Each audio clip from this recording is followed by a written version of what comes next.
तो राधे राधे साथियों, और ये हमारी PYQ सीरीज का 9th नंबर का पार्ट है, नवा पार्ट है।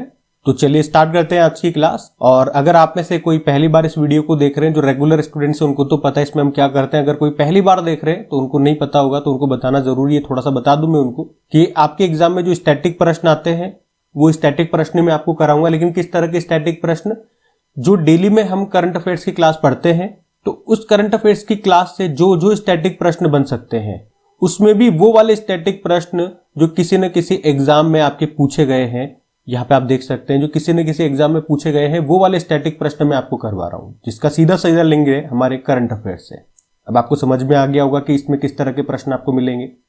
कुछ मैं ऐसे प्रश्न भी लेकर के आ जाऊंगा जो एग्जाम में नहीं पूछे गए लेकिन मुझे लगता है इंपॉर्टेंट है, तो वो भी मिल जाएंगे। लेकिन मेन प्रश्न यही होंगे, ज्यादातर प्रश्न यही होंगे एग्जाम में पूछे गए स्टैटिक प्रश्न, जिनका कहीं ना कहीं लिंक्ड है हमारे करंट अफेयर्स से। और इस तरह का कंसेप्ट इसलिए चला रहे हैं क्योंकि स्टैटिक तो वैसे महासागर है, बहुत सारा है। कहां से पढ़ें, कहां से शुरुआत करें, कितना पढ़ें, एग्जामिनर कहां से पूछेगा, कुछ नहीं पता। जैसे आप जितने भी इंपॉर्टेंट एयरपोर्ट्स हैं वो याद करने लगे, एग्जामिनर ने एक भी प्रश्न नहीं पूछा, वो बेकार हो गया। तो हम क्या करते हैं, एग्जामिनर क्या सोचता है, वो करंट अफेयर्स से लिंक्ड करके कहीं ना कहीं से स्टैटिक निकालता है, क्योंकि वो भी जानता है ये बात तो कि स्टैटिक महासागर है।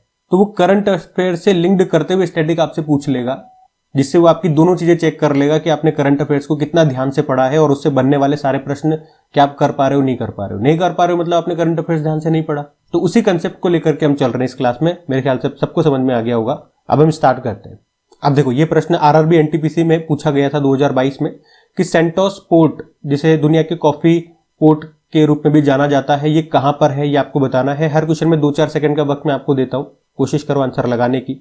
तो इसका सही उत्तर क्या हो जाएगा मेरे भाई? ब्राजील इसका आंसर हो जाएगा।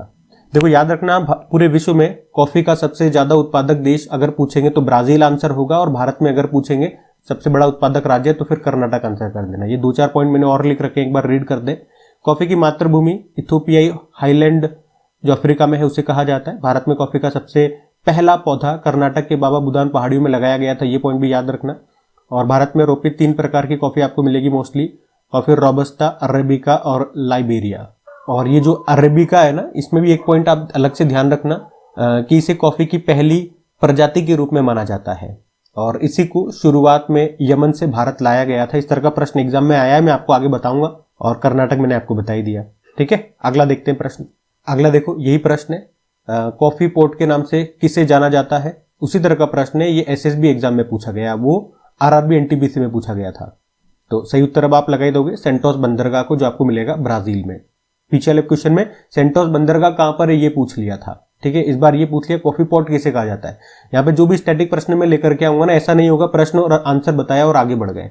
उस प्रश्न से और क्या क्या प्रश्न बन सकते हैं वो भी मैं आपको साथ में बता चलूंगा। देखो, इस एग्जाम में ये पूछ लिया, क्या पता आपके एग्जाम में ये पूछ ले, ये पूछ ले, ये पूछ ले, तो वो सब हम कवर करते हुए चलेंगे। ये इस क्लास की खास बात रहेगी, ठीक है। अगला देखते हैं। अब अगला प्रश्न ये रहा, निम्न में से कौन सी प्रसिद्ध किस्म की कॉफी है जो शुरू में यमन से भारत लाई गई थी। अब SSC MTS में पूछा गया था, देखो ये, और मैंने अभी पीछे बताया आपको। तो इसका सही उत्तर क्या हो जाएगा बताओ? ऑप्शन हो जाएगा अरेबिका कॉफी, ठीक है। इसे कॉफी की पहली प्रजाति के रूप में माना जाता है, याद रखना। और कॉफी की इस प्रजाति की उत्पत्ति इथोपिया में हुई थी, पहली बार यमन देश में इसकी खेती की गई और फिर अरब विद्वानों के द्वारा भारत में इसको लाया गया, ध्यान रखना। अगला प्रश्न देखें फिर। अब देखो, अगला प्रश्न आ गया, मतलब आपने देखा लगातार 3 प्रश्न मैंने आपको कॉफी से संबंधित कराए। और ऐसा क्यों करवाया? क्योंकि अभी करंट अफेयर्स में हमने देखा कि अभी एक रिपोर्ट आई है, अभी एक डेटा रिलीज किया गया, किसके द्वारा? वाणिज्य व उद्योग मंत्रालय के द्वारा। उसमें बताया था कि भारत वर्तमान में दुनिया का 7वां सबसे बड़ा कॉफी उत्पादक देश है। कौन से नंबर पे आता है? भारत की बात करोगे तो 7वें नंबर पे आता है। भारत में टॉप पर कर्नाटक है, विश्व में ब्राजील टॉप पर है, ठीक है। तो कॉफी का ये वाला प्रश्न करंट अफेयर्स में था, तो उससे बनने वाले जो जो स्टैटिक अभी एग्जाम में पूछे गए, वो 3 तरह के प्रश्न वो मैंने आपको पीछे करवा दिए, ठीक है। अब ये वाला देखो, इसमें पूछे दीनदयाल उपाध्याय ग्रामीण कौशल्य योजना, ये किसके कौशल विकास से संबंधित है? MP पटवारी में पूछा गया था, बताइए उत्तर क्या होगा? तो इसका सही उत्तर होगा ग्रामीण युवा। अब यही प्रश्न मैं आपसे क्यों पूछ रहा हूं, तो आपको याद आना चाहिए, अभी करंट अफेयर्स में ही हमने पढ़ा था कि अभी दीनदयाल उपाध्याय भूमिहीन कृषि मजदूर कल्याण योजना ये शुरू की है किसने? छत्तीसगढ़ सरकार ने। तो दीनदयाल उपाध्याय जी से संबंधित और किस तरह के प्रश्न एग्जाम में पूछे गए वो मैं यहाँ पे आपके सामने लेकर के आ गया, अब आपको पहले मैं एक होमवर्क प्रश्न दे देता हूं, फिर उसके बारे में हम इस योजना के बारे में और चर्चा कर लेंगे कि इससे और क्या क्या प्रश्न बन सकते हैं। आप मुझे बताओ, अभी जो करंट अफेयर्स में आपने पढ़ा था ना, छत्तीसगढ़ में वो योजना शुरू हुई जो मैंने अभी बताया, क्या नाम था, दीनदयाल उपाध्याय भूमिहीन कृषि मजदूर कल्याण योजना।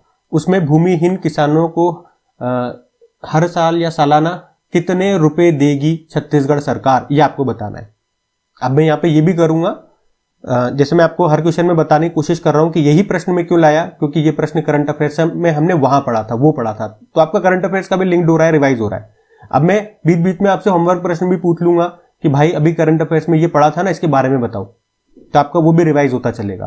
पूरी क्लास को लिंक्ड करके मैं पढ़ाऊंगा, है ना, एक जाल की तरह पढ़ाऊंगा। अब इस योजना की बात करें, इस एग्जाम में तो ये आ गया किससे संबंधित है, और एग्जाम में क्या क्या पूछ सकता है इससे संबंधित। तो सबसे पहला प्रश्न ये आ जाएगा, इसको शुरुआत कब हुई थी, तो याद रखना 25 सितंबर 2014 को ये शुरू हुई थी। इसमें 15 से लेकर 35 आयु वर्ग तक के युवा इसमें पार्टिसिपेट कर सकते हैं, जिसका उद्देश्य है ग्रामीण युवाओं को प्रशिक्षित करना। ठीक है, अब एक काम करो, एक और प्रश्न का उत्तर दे जाओ, पंडित दीनदयाल जी की जयंती को किस रूप में हम मनाते हैं। चलो इसका उत्तर मैं ही दे देता हूं, तो याद रखना अंत्योदय दिवस, अंत्योदय दिवस के रूप में हम इनकी जयंती को मनाते हैं। और ये प्रश्न आ जाए कि ये कब मनाई जाती है, तो 25 सितंबर को मनाई जाती है, ध्यान रखना। ठीक है, तो इस एक ही प्रश्न में मैंने 3-4 प्रश्न आपको करवा दिए। अगला देखें, फिर अगले में पूछ रहे हैं किस वर्ष में बेटी बचाओ बेटी पढ़ाओ योजना शुरू की गई थी। यूजीसी नेट में पूछा गया प्रश्न है, तो आप सबको पता होगा। अभी हमने देखा इसको पूरे 10 साल हो चुके हैं, तो ये चर्चा में रही थी, तो 10 साल हो गए, मतलब ये कब शुरू हुई होगी, तो आंसर कर दोगे आप 2015 में ये शुरू हुई थी। पूरा बोलोगे तो 22 जनवरी 2015 को। पूछे कहां से, किसने शुरू की थी, तो मोदी जी ने शुरू की थी इसको। कहां से, हरियाणा के पानीपत से इसको शुरू किया था, जिसका उद्देश्य था लिंग भेद को समाप्त करना। तो ये देखना। अगला देखते हैं, फिर अगले में पूछ रहे हैं क्या, किनकी जयंती को हर साल 23 जनवरी को पराक्रम दिवस के रूप में मनाया जाता है। DSSB में पूछा गया था, पढ़ा था भी हमने, बताइए आंसर क्या होगा। तो इसका सही उत्तर हो जाएगा सुभाष चंद्र बोस जी की जयंती को। कब होता है याद रखना, 23 जनवरी को होता है। और पराक्रम दिवस इसे वीरता का दिवस के रूप में भी मनाते हैं, ये भी याद रखना। और इस बार कौन सी जयंती मनाई, तो 128वीं हमने जयंती मनाई है। और इनकी बात करें तो इनका जन्म कब हुआ था, 23 जनवरी 1897 में हुआ था। कहां पे हुआ था, तो उड़ीसा के कटक में इनका जन्म होता है। और एक फेमस नारा है, तुम मुझे खून दो मैं तुम्हें आजादी दूंगा, वो इन्होंने ही दिया था। और फिर हमने एक और बात देखी, सरकार जो है सुभाष चंद्र बोस आपदा प्रबंधन पुरस्कार भी देती है इसी दिन। और व्यक्तिगत श्रेणी में ये पुरस्कार 5 लाख रुपए का होता है, संस्थागत श्रेणी में इंस्टीट्यूशनल कैटेगरी में ये पुरस्कार 51 लाख रुपए का होता है। अब आपको बताना है, ये हम करंट अफेयर्स में पढ़ चुके हैं कि जो अभी ये सुभाष चंद्र बोस आपदा प्रबंधन पुरस्कार है किसे दिया गया है। ये आपके लिए होमवर्क प्रश्न हो गया, करंट अफेयर्स का प्रश्न ये है ना। बताओ, हम अगला प्रश्न देखते हैं। अब ये देखो अगला प्रश्न, ओलंपिक पदक जीतने वाली पहली भारतीय महिला कौन है। बताइए भैया कौन है पहली भारतीय महिला। तो सही उत्तर क्या होगा, सही उत्तर होगा कर्णम मल्लेश्वरी है। अब ये पूछ सकता है कर्णम मल्लेश्वरी का संबंध किससे है, तो संबंध अगर आपसे पूछेंगे तो आंसर कर देना, वेटलिफ्टर थी ये। सन 2000 में जो सिडनी में ओलंपिक हुए थे उसमें इन्होंने कौन सा मेडल, ब्रोंज मेडल जीता था। तो इस तरह से ओलंपिक में पदक जीतने वाली वो पहली भारतीय महिला बनी थी। अब पहले पुरुष व्यक्ति पूछ ले या पहले भारतीय पूछ ले, तो उस तरह का प्रश्न भी एग्जाम में आया है, वो मैं आपको बताता हूं। लेकिन अब ये ओलंपिक वाले ही प्रश्न मैं आपको क्यों करा रहा हूं, ये भी मैं आपको बता दूं करंट अफेयर से जोड़ करके कि कहां प्रश्न हमने पढ़ा था। अभी हमने पढ़ा था जनवरी में ही पहला ओलंपिक अनुसंधान सम्मेलन का आयोजन किया गया। कहां पर किया गया, अब ये आपको बताना है। ठीक है, सारे करंट अफेयर्स के प्रश्न में आपको हर प्रश्न बताऊंगा कि यही प्रश्न मैं आपको क्यों पढ़ा रहा हूं, क्योंकि ये हमने करंट अफेयर्स में यहां पढ़ा था, ताकि आप लिंक कर पाओ चीजों को। लेकिन साथ के साथ एक प्रश्न उसके साथ हमेशा जोड़ के मैं आपसे पूछूंगा, ताकि आपका थोड़ा सा टेस्ट भी हो जाएगा, है ना। आपका रिवीजन समझो, टेस्ट समझो, कुछ भी समझो, ताकि आप क्लास के साथ जुड़ के चलोगे। अगला देखो, फिर देखो आ गया वो प्रश्न कि पहले भारतीय कौन थे जिन्होंने ओलंपिक में इंडिविजुअल कैटेगरी में व्यक्तिगत श्रेणी में मेडल जीता था। तो एफकेट एग्जाम में पूछा गया था, बताइए फिर आंसर लगा दिया होगा आपने, केडी जादव। और केडी जादव से भी वही पूछ ले, इनका संबंध किससे था, किस खेल से था। रेसलर थे, पहलवान थे ये। और किस ओलंपिक में और कब इन्होंने ये पदक जीता, तो 1952 में जो हेलसिंकी ओलंपिक हुए थे वहां पर ये ब्रोंज मेडल लेकर के आए थे। इस तरह से ये पहले भारतीय बने थे, या पहले भारतीय पुरुष बोल दो, पहले भारतीय बोल दो ओलंपिक में पदक लाने वाले। ठीक है, अगला देखो, फिर अगले में पूछ रहे हैं कि भारत ने पहली बार ओलंपिक में कब पार्टिसिपेट किया था। देखो अलग तरह का प्रश्न है ये, एसएससी एमटीएस में 2023 में पूछा गया प्रश्न है। तो इस तरह के प्रश्न अगर आपने पढ़े होंगे तभी आप कर पाओगे। बताइए उत्तर क्या होगा। तो इसका उत्तर हो जाएगा सन 1900 में। 1900 में ये दूसरे नंबर के मॉडर्न ओलंपिक हुए थे, जो कि पेरिस में हुए थे। पेरिस ओलंपिक थे वो, तब भारत ने पहली बार इसमें पार्टिसिपेट किया था। 2-4 पॉइंट अलग से मैं आपको और बता दूं कि उस समय कलकत्ता, अभी तो कोलकाता हो गया, उस समय कलकत्ता में जन्मे नॉर्मन प्रिचर्ड ये ओलंपिक में भाग लेने वाले पहले भारतीय बने थे। और उन्होंने सबसे पहली बार भारत के लिए पदक जीता था। वो सिल्वर मेडल था। वो एक रनर थे, एथलीट थे, ठीक है। और ये पदक जीतने के बाद हम कह सकते हैं कि नॉर्मन प्रिचर्ड ओलंपिक पदक जीतने वाले पहले एशियाई मूल के एथलीट बने थे। लेकिन जो हम बात करते हैं ना, अगर आपके मन में डाउट आया, हम पढ़ते हैं जैसे हमने पीछे पढ़ा कि ओलंपिक पे पदक जीतने वाले पहले भारतीय केडी जादव थे, ठीक है। तो हम वो बात करते हैं स्वतंत्रता के बाद जो भारतीय थे उनकी। लेकिन अगर आप नॉर्मली बात करेंगे तो पहले भारतीय तो नॉर्मन प्रिचर्ड थे, जिन्होंने ओलंपिक में पदक जीता था, या ओलंपिक में भाग लेने वाले पहले भारतीय भी हम इनको कह सकते हैं, ठीक है। तीनों बातें मैंने आपको बता दी है। क्योंकि अगर मान लो एग्जाम में बहुत ही कठिन तरह से एग्जामिनर ने पूछा, वैसे तो वो इतना डीप में नहीं जाएगा, और अगर आपके मन में आए किसी स्टूडेंट के कि वो ये नाम भी दे दे, ये नाम भी देंगे, तो ऐसा नहीं करेगा वो। फिर वो क्वेश्चन को थोड़ा क्लेरिफाई करके देगा कि वो पूछना क्या चाह रहा है। तो नॉलेज आपको पूरी होनी चाहिए, ठीक है। अगला प्रश्न देखते हैं। फिर अगले में पूछ रहा है आधुनिक युग के जो मॉडर्न जो ओलंपिक है, पहली बार जो मॉडर्न ओलंपिक है वो खेला गया था, इसने बता दिया 6 अप्रैल 1896 में। ये पूछ रहा है कहां पे खेला गया था। तो सही उत्तर क्या हो जाएगा, अब आपने लगा ही दिया होगा, ग्रीस के एथेंस में खेला गया था। कब, 1896 में। अगला देखते हैं।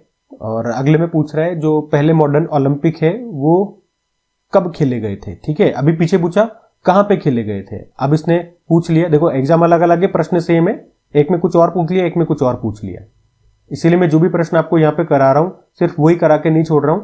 मैं आपको यही बता रहा हूं, देखो यहाँ पे ये पूछ लिया तो आपके एग्जाम में हो सकता है ये पूछ ले, ये पूछ ले, ये पूछ ले, सारा जानकारी मैं आपको दे रहा हूं। तो पीछे पूछा था कहां पे, ग्रीस के एथेंस में। अब पूछ लिया कब हुआ था, तो 1896 में हुआ था। अच्छा, इसमें ये नाम और जरूर याद रखना, बेरेन पियरे डी कुपर्टिन का आधुनिक ओलंपिक की शुरुआत इन्होंने की थी। इन्हें आधुनिक ओलंपिक का जनक भी माना जाता है, क्योंकि इस पे भी एक बार प्रश्न बना हुआ है, शायद मैंने डाला भी होगा, अभी आ जाएगा होगा तो, ठीक है। तो 1896 में ग्रीस के एथेंस में ओलंपिक हुए थे, समर ओलंपिक थे वो। अगला प्रश्न देखो, पहला यूथ ओलंपिक गेम्स। अब ध्यान रखना ये यूथ ओलंपिक गेम पूछ रहा है आपसे, एसएससी सीजीएल 2022 में पूछा गया था। ये कहां पर हुआ था ये पूछ रहा है, तो बताओ कहां पर हुआ था, पढ़ा था हमने, तो ये हुआ था सिंगापुर में। अगर पूछ ले कब हुआ था तो याद रखेंगे 2010 में हुआ था। पहले यूथ ओलंपिक की बात कर रहे हैं, 15 से लेके 18 आयु वर्ग तक के युवा इसमें पार्टिसिपेट करते हैं। अगला देखते हैं। अब अगले में क्या पूछ रहे हैं, किस फ्रांसीसी कंपनी ने भारत को राफेल लड़ाकू जेट की आपूर्ति की थी। अब राफेल विमान आपको पता है, हमें पता है कि फ्रांस ने बनाया था। यहां पे पूछ लिया फ्रांस की किस कंपनी ने बनाया था, बीपीएससी में एग्जाम में पूछा गया 2022 में। तो बताइए आंसर क्या होगा, 5 ऑप्शन दे दिए यहां तो आंसर आपने लगा दिया होगा डसॉल्ट एविएशन कंपनी। अब यही प्रश्न मैं आपसे क्यों पूछ रहा हूं, तो करंट अफेयर्स में अभी हमने पढ़ा था एक गन चर्चा में रही थी। कौन सी गन है भाई मेरे, ट्रोजन गन चर्चा में रही थी। इसको भारत, इंडिया और फ्रांस ने मिलकर के तैयार किया है। और ये चर्चा में क्यों थी, क्योंकि एक देश, कौन सा, आर्मेनिया, इसे खरीद रहा है भारत से। तो इस तरह से हमने देखा कि भारत और फ्रांस ने और क्या क्या तैयार किया, तो राफेल बनाया था। तो हमने ये प्रश्न उठा लिया कि भाई राफेल एक बार एग्जाम में पूछा गया किस देश ने बनाया, तो फ्रांस आंसर कर दोगे, किस कंपनी ने, तो डसॉल्ट एविएशन कंपनी ने, ठीक है। उसी तरह से अब ये करंट अफेयर्स का भी प्रश्न याद रखना, ये भी एग्जाम में आ सकता है। ट्रोजन गन किस किसने तैयार की और कौन खरीद रहा है। और ये भी पूछ ले डीप में जाए तो भारत की कौन सी कंपनी, फ्रांस की कौन सी कंपनी। जैसे यहाँ पे कंपनी पूछ लिया तो भारत की तरफ से तो लार्सन एंड टुब्रो कंपनी थी और फ्रांस की तरफ से KNDS कंपनी थी। इन दोनों ने मिलकर के इसको तैयार किया भारत में। और अगर रेंज अगर आपसे पूछ ले इसकी क्षमता कितनी है, किसकी, ट्रोजन गन की, तो ये भी ध्यान रख लो, +40 किलोमीटर तक की इसकी क्षमता है, ठीक है। अगला देखते हैं। अगला भी देखो वही प्रश्न है, राजस्थान P-TET में पूछा गया, राफेल लड़ाकू विमान कौन सा देश बना रहा है, सब कर देंगे आंसर, फ्रांस। अगला देखते हैं। अगले में आधुनिक ओलंपिक खेलों का जनक, मैंने कहा था ना प्रश्न पूछा गया था एग्जाम में, अब तो आप लगा ही दोगे, DSSB में पूछा गया। तो पियरे फ्रेडे बेरेन डे कॉबर्टिन, ये 2 नाम नहीं है एक्चुअली, इन्हीं को 2 नाम से जाना जाता है। यहाँ देखो मैंने एक्सप्लेनेशन लिख दिया, चार्ल्स पियरे डे फ्रेडे बोल दो, उन्हें ही प्यार से पियरे डे कॉबर्टिन कहा जाता है। फ्रांसीसी शिक्षक, इतिहासकार थे और इंटरनेशनल ओलंपिक कमेटी के संस्थापक और दूसरे अध्यक्ष भी ये थे। और आधुनिक ओलंपिक खेलों के जनक के रूप में उनको जाना जाता है, यही प्रश्न बन गया। पहले आधुनिक ओलंपिक गेम 1896 जो कि समर ओलंपिक थे, ग्रीस के एथेंस में हुए थे, ये हमने देख ही लिया। ठीक है, ध्यान रखना, ये अच्छा प्रश्न है। अगला देखते हैं। फिर देखो अगला प्रश्न क्या है, अच्छा प्रश्न है ये कि टेनिस टूर्नामेंट आपको दिए गए हैं, उनको आपको सेट करना है, किस अंदाज में सेट करना है। जो सबसे पहले शुरू हुआ है वो सबसे पहले आएगा, मतलब जो सबसे पुराना है वो सबसे पहले आना चाहिए। छत्तीसगढ़ पीएससी एग्जाम में पूछा गया था, ये ऑप्शन आपके सामने है। करंट अफेयर्स में तो मैंने आपको ट्रिक भी बताई थी करने की, लेकिन अगर कोई पहली बार यहाँ पे जुड़ रहे हैं हमसे, जो करंट अफेयर्स नहीं देखते हमारा, उनको भी एक बार बता देता हूं ताकि सबको समझ में आ जाए। आपको पता है साल में 4 ग्रैंड स्लैम होते हैं, कौन कौन से? Australian open, French open, Wimbledon open और यूएस ओपन। और जब भी मैं आपको ये बताता हूं तो उसमें एक पॉइंट हमेशा मैं आपको बताता हूं, ये सबसे पुराना है, सबसे ओल्डेस्ट है, सबसे पहले शुरू हुआ था। तो इतनी सी थ्योरी के साथ, इतनी सी नॉलेज के साथ अगर इसको सॉल्व करने जाओगे तो करते हैं कि सबसे पुराना है तो सबसे पहले आएगा, तो विंबलडन ओपन सबसे पहले आना चाहिए। तो देख लो भाई, किसमें भी विंबलडन ओपन आ रहा होगा वो आंसर होगा। तो इसमें नहीं आ रहा, इसमें नहीं आ रहा, ये हट गया, तो इसमें आ रहा है, इसमें आ रहा है, मतलब अब इन दोनों में से कोई एक उत्तर है। तो इतनी सी नॉलेज के साथ तो यहीं तक पहुंच पाएंगे। ठीक है, अब और नॉलेज चाहिए, मतलब पता होना चाहिए कौन सा कब शुरू हुआ, सीधी सी बात है। तो इनके ईयर देख लेते हैं, ये कब शुरू हुआ था। ये 1877 में शुरू हुआ था। यूएस ओपन की बात करेंगे तो 1881 में शुरू हुआ था। फ्रेंच ओपन की बात करेंगे तो 1891 में, और ऑस्ट्रेलियन ओपन की बात करेंगे तो 1905 में ये शुरू हुआ था। फ्रेंच ओपन 1891 में शुरू हुआ था। ठीक है, लेकिन ईयर किसको याद रहते हैं? तो हमने ट्रिक देखी थी। ट्रिक कौन सी थी? एबीसीडी तो सबको पता होती है, ABCDEFGHI, और रीजनिंग में आप सबको नंबर देते हो, ए को 1 दे दिया, बी को 2 दे दिया, सी को 3 दे दिया, डी को 4 दे दिया, और नीचे जो जेड आता है उसको 26 नंबर दे दिया। इससे आप क्या समझ पा रहे हो? जैसे जैसे हम एबीसीडी में आगे बढ़ते जाएंगे, नंबर बढ़ते जाएंगे, जिसका नंबर सबसे बड़ा होगा हम मान लेंगे वो सबसे ओल्ड है, जो सबसे कम नंबर का है, यूं समझ लो जो सबसे कम एज है, जिसकी एज मान लेता हूं, ये जिसकी कम एज या कम नंबर है वो सबसे नया होगा, जो सबसे पुराना है उसका नंबर सबसे बड़ा होगा। या और सिंपल में बोलूं, इतना भी नहीं करना, तो जैसे जैसे एबीसीडी में नीचे जाते जाएंगे वो लेटर पुराना होता जाएगा, बड़ा होता जाएगा। ठीक है, तो उसी अंदाज से हम इसको सॉल्व कर लेंगे। अब इसको देखो, ए अल्फाबेट में सबसे पहले आ रहा है तो ये सबसे न्यू होगा, ABCDEF, फिर आया एफ, तो एफ ये दूसरा सबसे पुराना हो जाएगा। एफ के बाद क्या आता है? यू आता है कि डब्ल्यू आता है? यू आता है, तो ये तीसरा सबसे पुराना हो जाएगा। और सबसे पुराना, सबसे बाद में डब्ल्यू आ रहा है यहाँ पे, तो सबसे पुराना यही होगा। तो इसी तरह से हम इसको सॉल्व कर लेंगे। ये 1 2 3 करने की भी जरूरत नहीं है, इसको भी छोड़ो रखना, इतना सा याद रख लो। एबीसीडी में नीचे चलेंगे तो उसका वैल्यू बढ़ता जाएगा, वो पुराना होता जाएगा, कैसे भी आप समझ लो। अब तो आप लगा दोगे। तो सबसे पुराना कौन सा है? विंबलडन ओपन है। फिर आपने देखा तीसरे नंबर पे आ जाएगा कौन सा? यूएस ओपन, फिर फ्रेंच ओपन आ जाएगा, और फिर ऑस्ट्रेलियन ओपन आ जाएगा। तो देख लो आंसर कौन सा है? विंबलडन ओपन, फिर आ गया यूएस ओपन, फिर आ गया फ्रेंच ओपन, और फिर आ गया ऑस्ट्रेलियन ओपन। ये मेरे को आपको समझाना पड़ा ना, इससे थोड़ा सा टाइम लग गया, लेकिन आपको ये कंसेप्ट समझ में आ गया। फिर अब वो कैसे भी तरह से पूछ ले, उल्टा सुल्टा करके आप आंसर कर दोगे। फिर आपको ये ईयर भी याद रखने की जरूरत नहीं पड़ेगी, फिर भी मैंने आपको बता दिए। ठीक है, अगला प्रश्न देखते हैं। अच्छा, ये प्रश्न मैंने आपसे क्यों पूछा, करंट में इस तरह का कौन सा प्रश्न हमें देखने को मिला? तो अभी हमने देखा सबसे ज्यादा ग्रैंड स्लैम मैच खेलने का रिकॉर्ड बना दिया किसने? नोवाक जोकोविच ने। अब नोवाक जोकोविच किस देश के हैं? तो ये भी याद रख लो, सर्बिया के टेनिस प्लेयर है। और अगर कई बार ये ग्रैंड स्लैम कौन सा किस कोर्ट पे होता है ये भी ध्यान रख लो। जो पहला वाला है और जो आखिरी वाला है ये हार्ड कोर्ट पे होता है, ये फ्रेंच ओपन क्ले कोर्ट पे होता है, विंबलडन होता है ग्रास कोर्ट पे। अगला देखते हैं। अब देखो अगले में पूछ रहे हैं कि दुनिया में किस स्थान को सर्वोच्च युद्ध क्षेत्र कहा गया है, हाईएस्ट बैटलफील्ड कहा गया है? तो बताइए भैया किसे कहा गया है? तो सही उत्तर होना चाहिए क्या? सियाचिन ग्लेशियर को।